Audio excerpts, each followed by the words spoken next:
ముందుగా మీడియా మిత్రులందరికీ నా నమస్కారం సార్. మా బాబు 368 ర్యాంకు సాధించాడు. ఎన్నో పోటీ పరీక్షలకు పాల్గొన్నాడు. అన్ని దగ్గరకు వచ్చి నోటి కాడికి వచ్చి ముద్ద నోటి దగ్గరకు వచ్చి పోయినా కూడా బాబు డిసప్పాయింట్ కాలేదు. అమ్మ నేను గ్రూప్ 1 ఆఫీసర్ని ఖచ్చితంగా అవుతా అమ్మా అని. బాబు తండ్రి లేడు, నేను నా చిన్న కొడుకు ఇద్దరం కష్టపడి పిల్లల్ని పోషించుకున్నాను సార్. నా కొడుకు ఒక కలెక్టర్ కావాలని ఆశ ఉంది. అంత పెద్ద కోరిక మేము తీర్చలేం.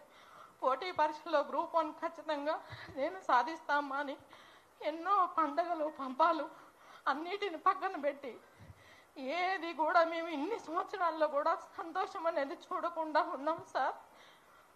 ఈరోజు 368వ ర్యాంకు సాధించుకున్న పిల్లవాడికి 3 కోట్లు 6 కోట్లు ఎక్కడి నుంచి వస్తాయి సార్? ఒక్కసారి ఆలోచించండి మీరు అందరూ. 30,000 కూడా చూసుకోలేని, కళ్ళతో చూసుకోలేని పేదోళ్ళం మేము. 3 కోట్లు 6 కోట్లు ఎక్కడి నుంచి తెచ్చిస్తాం సార్? ఈ పిల్లల భవిష్యత్తు ఎటు తీసుకుపోతారు? ఎటు పోతుంది సార్?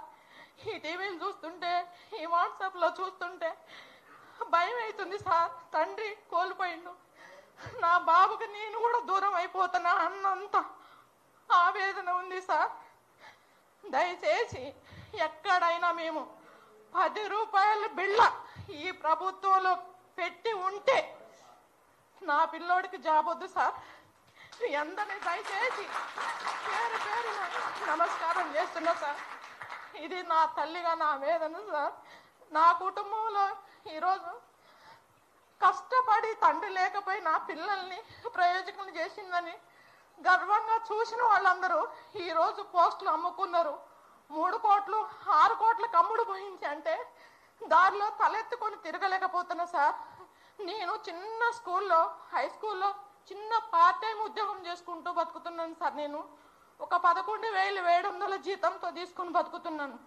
ఈరోజు నా కొడుకు గ్రూప్ 4 కూడా సాధించిండు.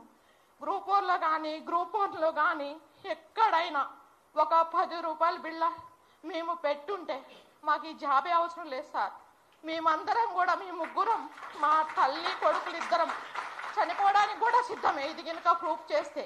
ఇది మాత్రం పచ్చి అబద్ధం సార్.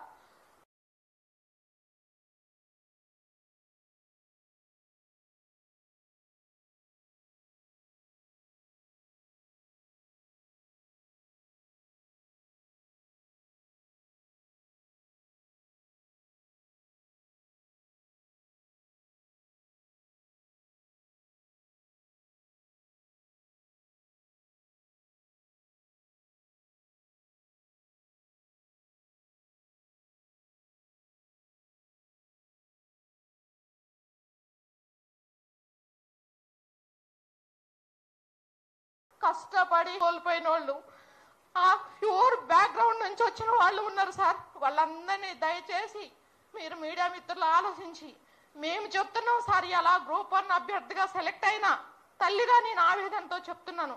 1 రూపాయి కూడా ఎక్కడన్నా మేము పెట్టి ఉంటే మాకు ఈ జాబే అవసరం లేదు సార్. మీడియా మిత్రులందరికీ నా నమస్కారం సార్. పెద్దలకు కూడా ఇక్కడ స్టేజ్ ఉన్నాం వాళ్ళందరికీ నమస్కారం సార్.